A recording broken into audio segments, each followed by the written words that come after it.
No More Room in Hell 2 has just dropped its first major update, Reinforcement. This patch aims to tackle the worst bugs and introduce some much needed quality of life improvements.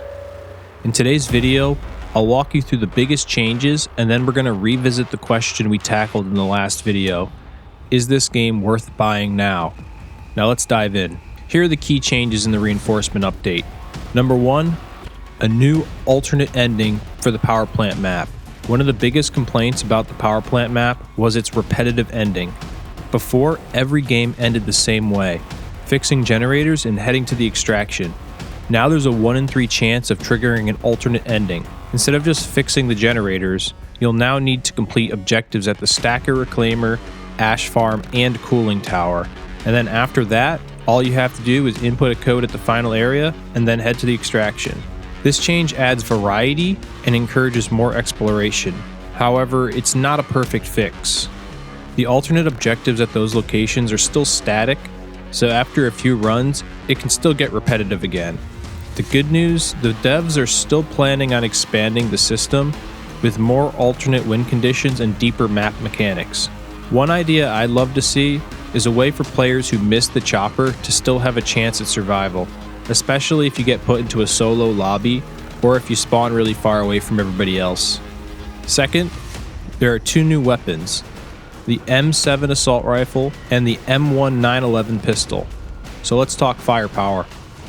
The M7 is a full auto rifle, which is excellent for clearing hordes, especially when you're backed into a corner or you have to revive somebody who's covered in zombies. But it has a very small 20 round mag and burns through ammo very quickly.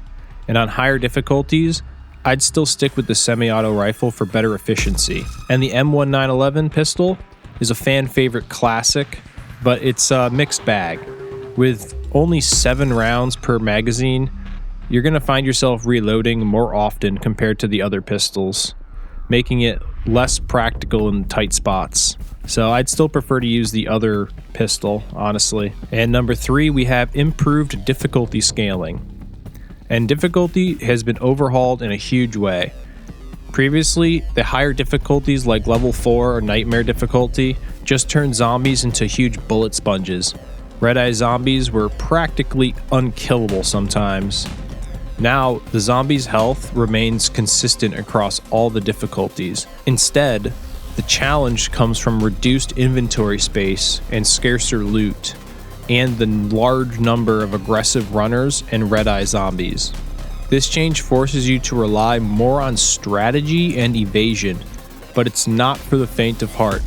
Hordes of sprinters will keep you on edge, so you better brush up on your parkour skills, because unless you want to turn around and shoot the sprinters every 2 seconds, you're going to have to run away from them.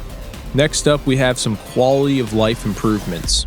First up, we have better hit detection. So say goodbye to your attacks feeling like wet noodles, because zombies will no longer ignore your hits or tank through them unfairly with their super armor. Combat feels much smoother and more satisfying, with proper stun mechanics making every one of your swings count.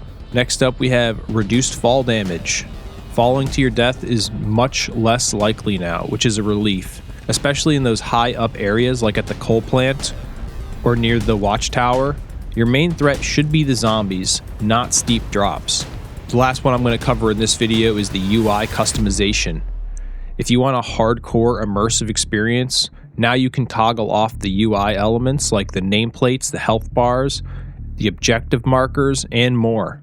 And it's perfect for players who want a cleaner, more challenging gameplay experience. Now what's coming next? The next major update is scheduled for December, and it's going to bring new zombie types and the highly anticipated infection and self-sacrifice mechanics. As I said in the last video, we've just got to let these devs cook. The game has a lot of potential, but it just needs time to get there. So is this game worth buying now? I'm still going to say the answer is no, but this time it's a softer no. I think the core gameplay is shaping up nicely, and the improvements are very noticeable. I had a blast playing for about 4 hours last night, but after trying the new features, I don't see myself jumping back in until the next update. And at its current $30 price point, it's hard to recommend. If it goes on sale, like a 50% off kind of sale, then it might be worth considering. What do you think? Have you tried the new update? Let me know in the comments. And if you want more updates on No More Room in Hell 2, hit that like button and subscribe to the channel. Catch you in the next one. Peace out.